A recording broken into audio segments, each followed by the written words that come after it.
There's a real theme here of family. So our next inductee, we go from husband and wife to brothers that will now be in the Hall of Fame. Mr. Spitzer, are you up?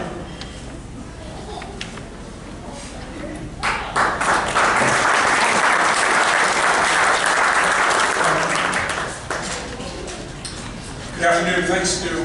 In the theme of gratitude from Don Miller, I wanted to start by thanking the school, the board, everyone who puts on this organization, this group. I mean, we all know it's fantastic. Our own kids, we were in a very large, very successful athletic program in Western New York, and they don't have a Hall of Fame, right? So I know it's a lot of work, it's a lot of effort, commitment, time, and funds. So I want to say thank you for the time and effort you put into it.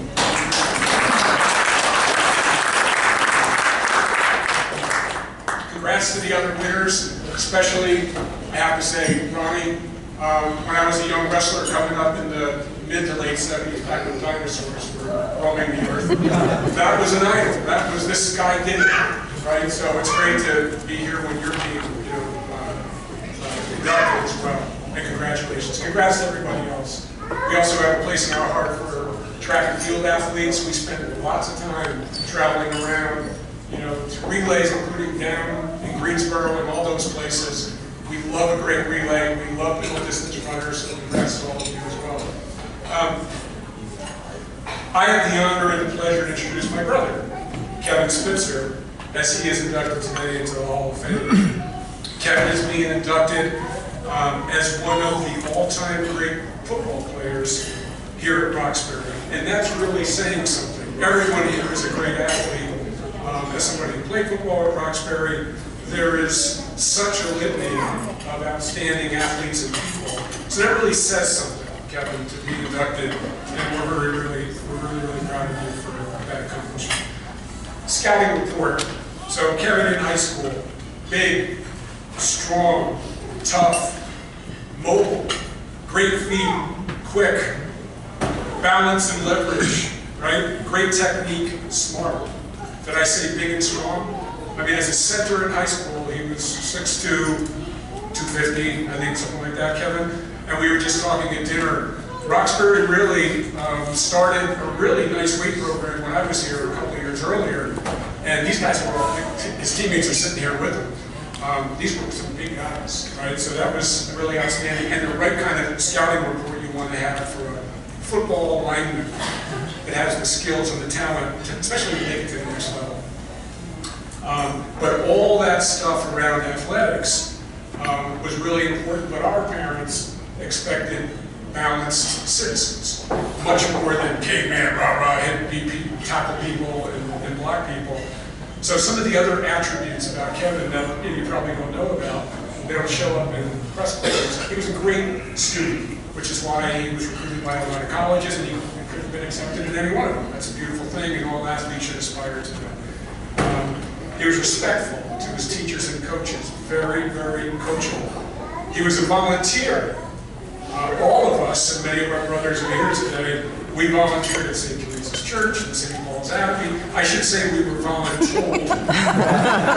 My dad, we're going to go to the church, we're going to cut the lawn, but we did it, and it builds character, right?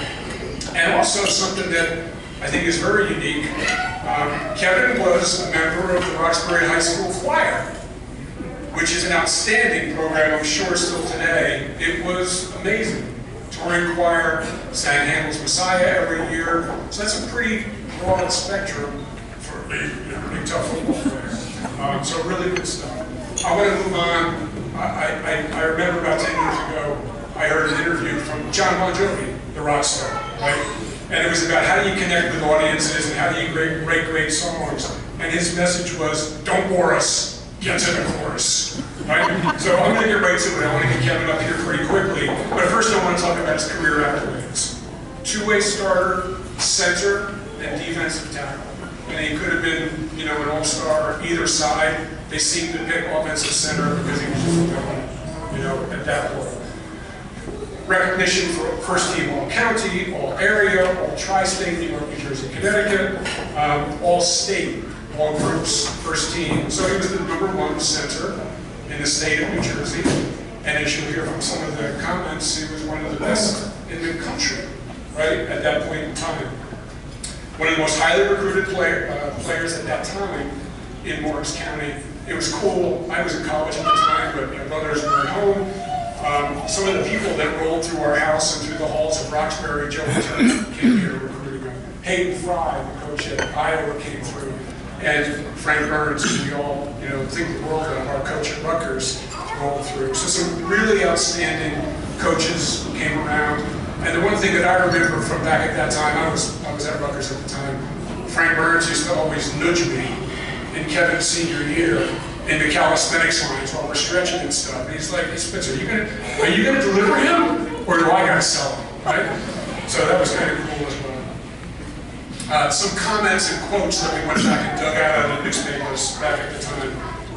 Legendary coach Jim Fiorello to the Stars Ledger. Kevin was easily the finest center I've ever had, a great two-way player, tremendous blocker. He's so strong, you just can't move him out. Our offensive coordinator down at Rutgers said, "Great movement, great pass protection, certainly the finest center we looked at in our recruiting at that point in time."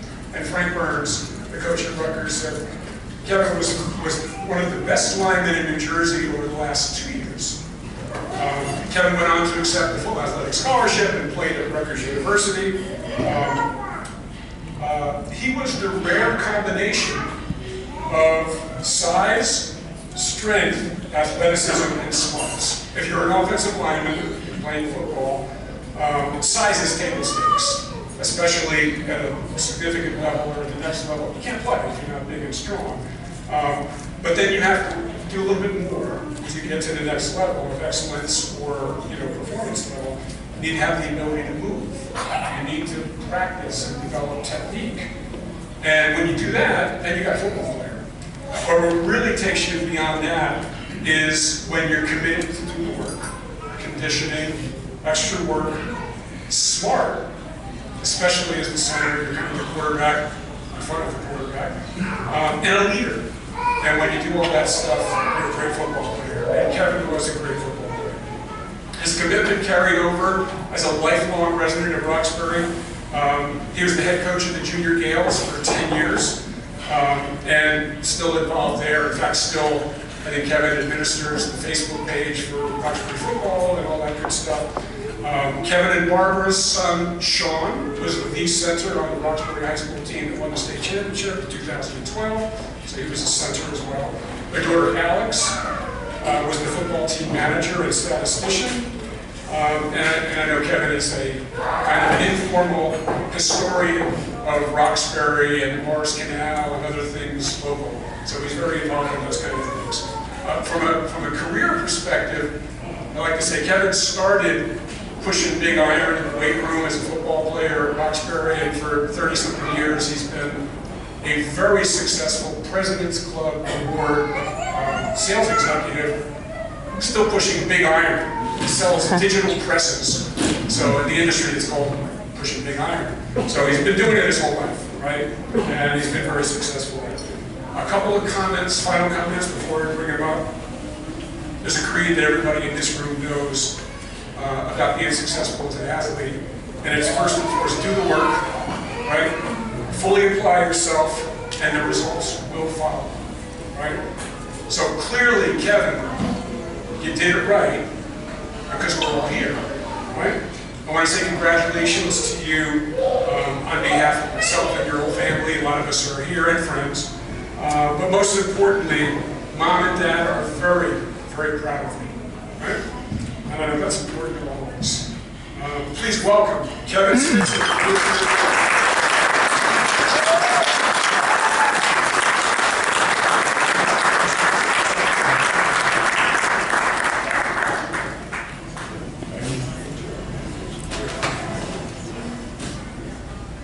I'm a little misty-eyed on the last comment about Mom and Dad, so give a second to pull it all together. But thanks, Rich.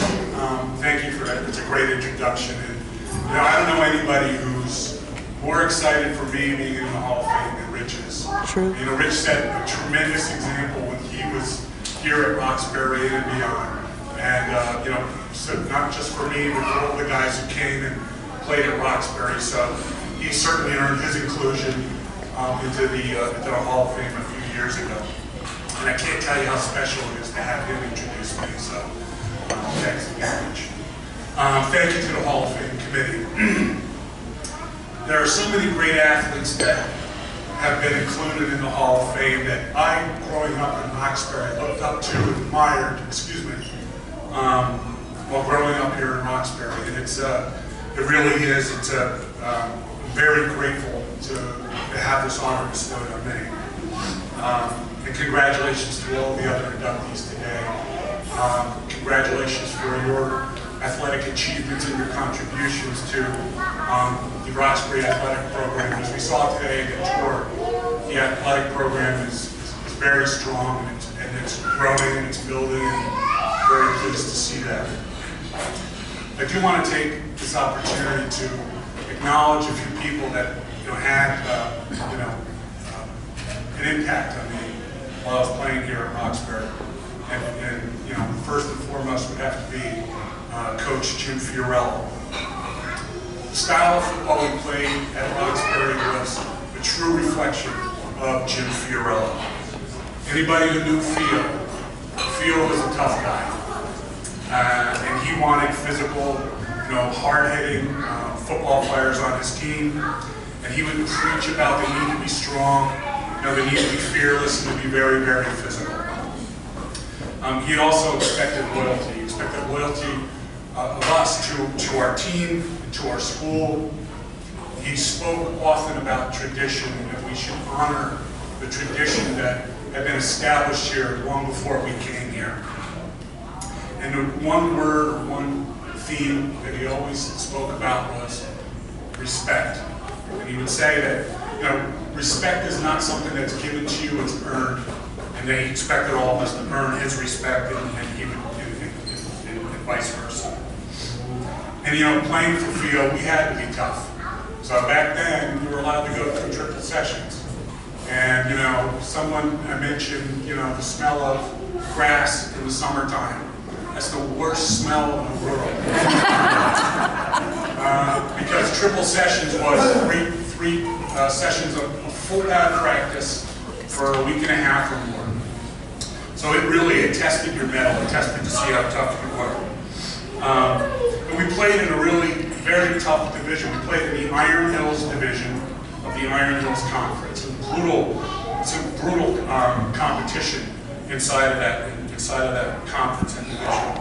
And Fio, he was a disciplinarian, and he expected us to play with discipline.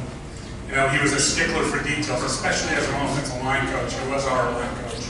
And, the one thing I keep on going back to is he always made sure that you knew your rule. Not your blocking assignment. Don't point and tell me where to go, but what's your rule? Man on, backer, inside, that type of thing. And not only that, but he wanted to expect you to know your rule, your blocking assignment. He expected you to execute it the way that he coached you. And he could be pretty fiery. Some of you guys know he had some pretty fiery pregame speeches. I can't go into all the details of what he said. Discipline and physical toughness. Those were things that was the common theme. You got to play with discipline. You have to play with physical toughness. And they were all the hallmarks of his football teams this time here. And after Fio retired, it was always great to be able to come back to a high school football game and see him standing along the side, along the fence, and surrounded by a number of his, former coaches as well as his former players, and he was still commanding, all of our respect. And obviously it was a very, very sad day for all of us in the Roxbury football family when Jim Fiorello passed away a couple of years ago. I wish he was here because I wanted to tell him how much of an honor it was playing for him, and I don't think there could have been a better coach for me and for all of us back then. And I also want to thank all of the great coaches I had here in Roxbury, starting with Dick Pfeiffer, Bob Morgan, George McKay, Ron Rich, Howard Drake, Mike Ventura, Frank Alonso, and Don Ferrara. I want to thank them for their time, the energy, and the commitment that they put into our program. I was surrounded by great teammates. Some of them are here today, which is great. It's a great group of guys who's, to be able to share the experience of being a Roxbury, Gale with, second to none. We always had great team leaders. Roxbury football always had great team leaders. And in 1981, we had three captains, Bill DiTacchio, Scott Cruz, and Mike Nimmo. And all three of these guys are hard-nosed, football players. They're all great men now, and still very close personal friends of mine, still to this day. I really enjoyed all the time I spent with all my teammates, both on and off the field. But there is one, particular player that, I spent my entire life with.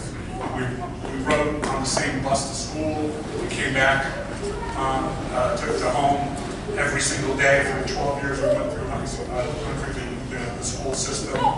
We played together for Roxbury, all 4 years. We went to every game together, we practiced together, we enjoyed the wins, we mourned the losses over the 4 years we spent playing for Roxbury High School. And he helped to make me a better football player. We competed with each other, and we competed against each other at times. So yes, he definitely helped to make me a better football player. I'm talking about my brother Chris. I just wanted to say, Chris, that thank you for all of your support and your friendship. You are truly a great teammate.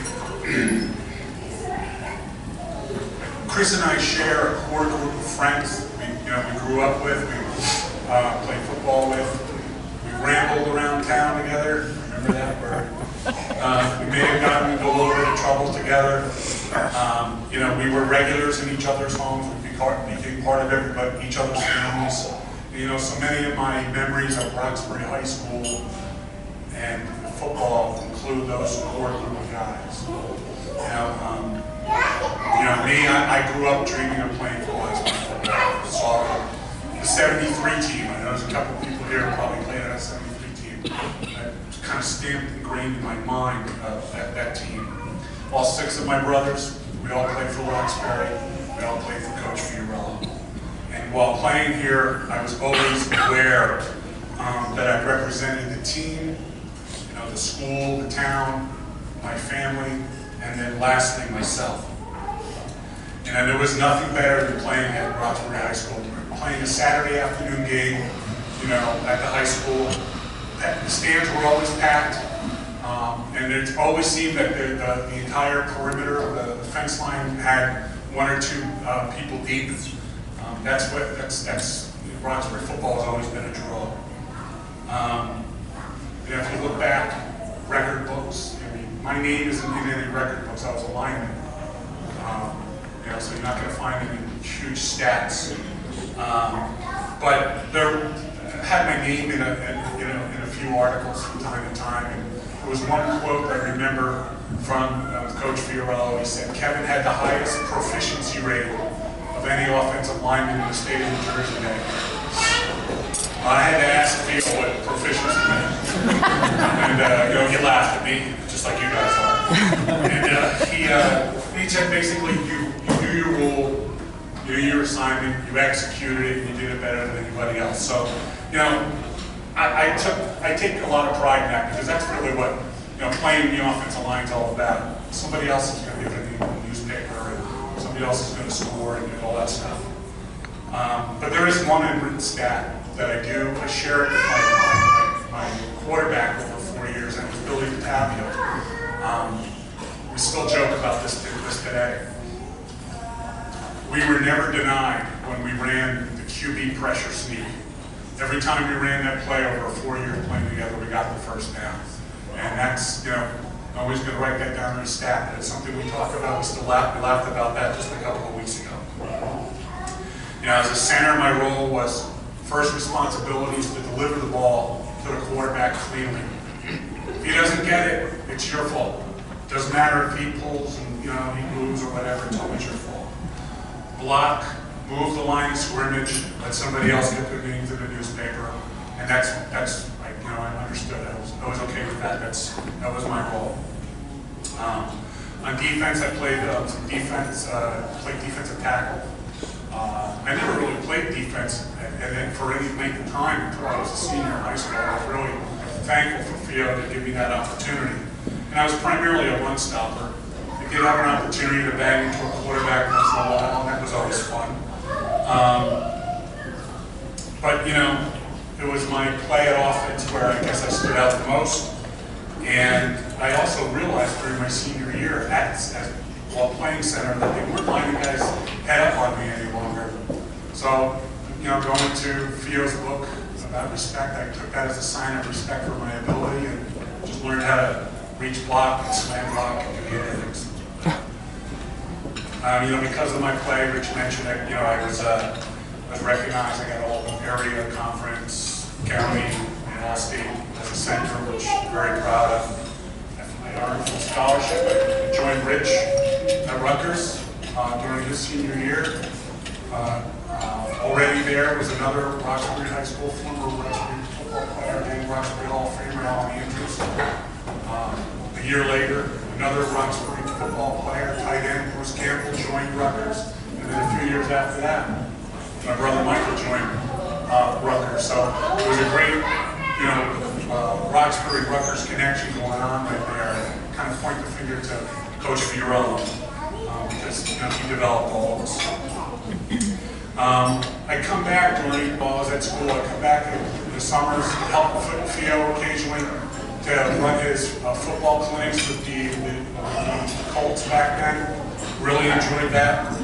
And we even had an opportunity, Rich and I, to be an assistant coach for a season with Theo at the high school. I know we enjoyed that. I don't think Michael enjoyed it that much. Michael was a senior at the time, and he didn't really like seeing us coming walking on the field. And as Rich said, I coached at the youth level for 10 years. And I just looked at that as a way, as like, you know, kind of Theo's words. You know, it's building the tradition and honoring the tradition. My son Sean played for Roxbury. He was on the 2012 state championship team. You know, he earned something that his father or his uncles never earned. He earned a state championship. And we were very, very, Barbara and I were so pleased to be able to share that year, because it was an excellent year. It was a great football season. And my daughter Alice was the team manager of the statistician in 2013 and 2014. You know, she wanted to join the family business, if you will, and she really excelled in that role.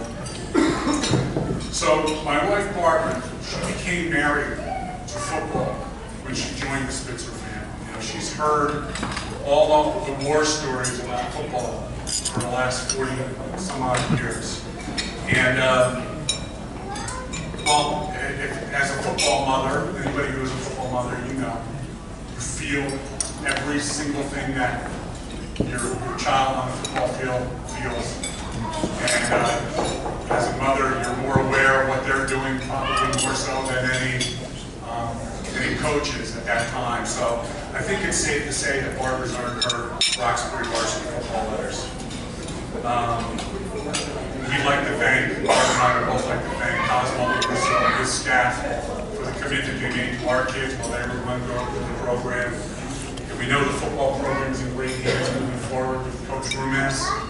And we are looking forward to another 110 more great years of Roxbury football, because we just honored our first 110. So kind of summing this up, my Roxbury, you know, football family has grown exponentially over the last 40 years. As a family, we've shared a lot of great times, a lot of great memories. We've developed a great bond. And I could not have chosen a better, you know, family to be part of.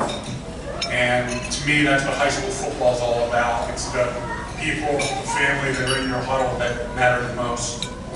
So I do want to say thank you to all who are here for me today. It does mean a lot to me. And I just want to thank again the Hall of Fame committee and thank all of you for listening to me. Thank you.